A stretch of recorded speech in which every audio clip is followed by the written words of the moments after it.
एक जंगल में साध नामक मुनि रहते थे। उन्होंने तप करके बहुत सी विद्या हासिल की। एक दिन ध्यान लगाने के बाद जब उनकी आंखें खुली तो उनके हाथ में आसमान से एक गिलहरी आ गिरी।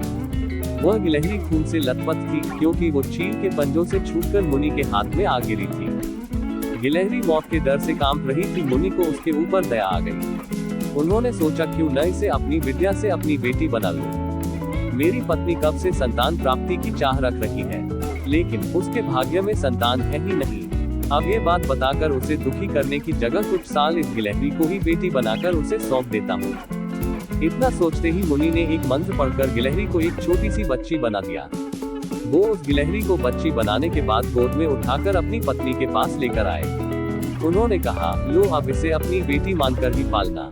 सोच लो, भगवान ने तुम्हारी सुन ली है। मुनि की पत्नी छोटी बच्ची देखकर खुश हो गई। अब गिलहरी से बच्ची बनी लड़की मुनि के घर में बड़े लाड प्यार से पलने लगी। मुनि की पत्नी ने कुछ दिनों के बाद बच्ची का नाम वेदांता रखा। मुनि और मुनि की पत्नी दोनों ने बड़े प्यार से वेदांता को पाला।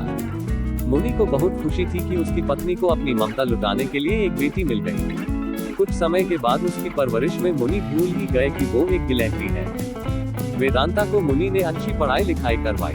देखते ही देखते वेदांता 16 साल की हो गई। अब मुनि की पत्नी को अपनी सुंदर बेटी की शादी करवाने की चिंता होने लगी।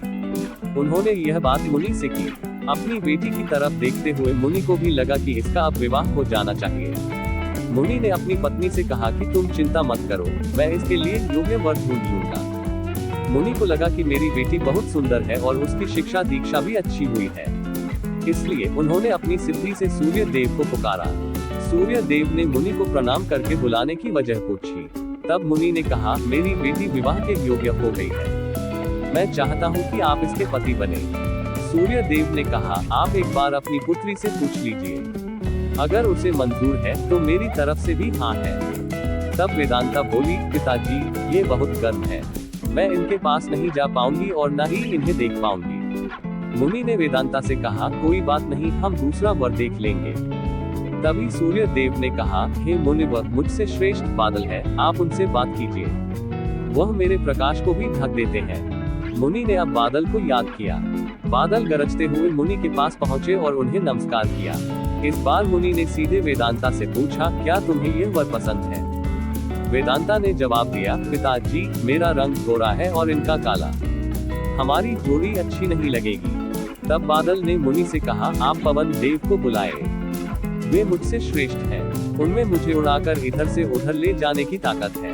अब मुनि ने पवन देव का स्मरण किया। पवन देव के आते ही मुनि ने अपनी बेटी से पूछा, क्या आपको यह वर पसंद है? वेदांता बोली, पिताजी ये तो एक जगह ठहरते ही नहीं है, इनके साथ मैं घर कैसे बसा पाऊंगी? इस बार मुनि ने पवन देव से पूछा, मुझे अपनी पुत्री के लिए वर की तलाश है, आप बताएं कि आपसे श्रेष्ठ कौन है? पवन देव ने जवाब दिया, मुनिवर आप पर्वत को बुला सकते हैं, वह मेरा रास्ता रोक देते हैं, वह मुझसे श्रेष्ठ है। तुरंत मुनि ने पर्वत को पुकारा। पर्वत को देखते ही वेदांता बोली, ये तो पत्थर है, इनका दिल भी पत्थर का ही होगा, इनसे विवाह कैसे हो पाएगा पिताजी? मुनि ने हाथ जोड़कर पर्वत देव से पूछा, आपसे श्रेष्ठ कौन है? पर्वतराज ने जवाब दिया, चूहा मुझे छेद कर देता है, इस आधार से वह मुझसे श्रेष्ठ है। इतना कहते ही पर्वतदेव के कान से चूहा नीचे कूदा। वेदांता ने जैसे ही चूहे को देखा और खुशी के मारे उछल पड़े।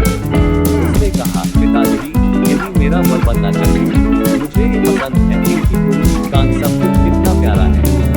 मुनि ने सोचा, मैंने एक गिलहरी को मंत्र विद्या से इंसान तो बना दिया, लेकिन इसका दिल अभी भी गिलहरी वाला ही है।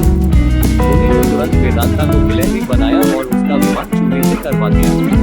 विवाह के बाद दोनों खुशी खुशी रहने लगे। कहानी से इंसान चाहे बाहर से कितना भी बदल जाए, लेकिन उसका दिल वैसा ही रहता है।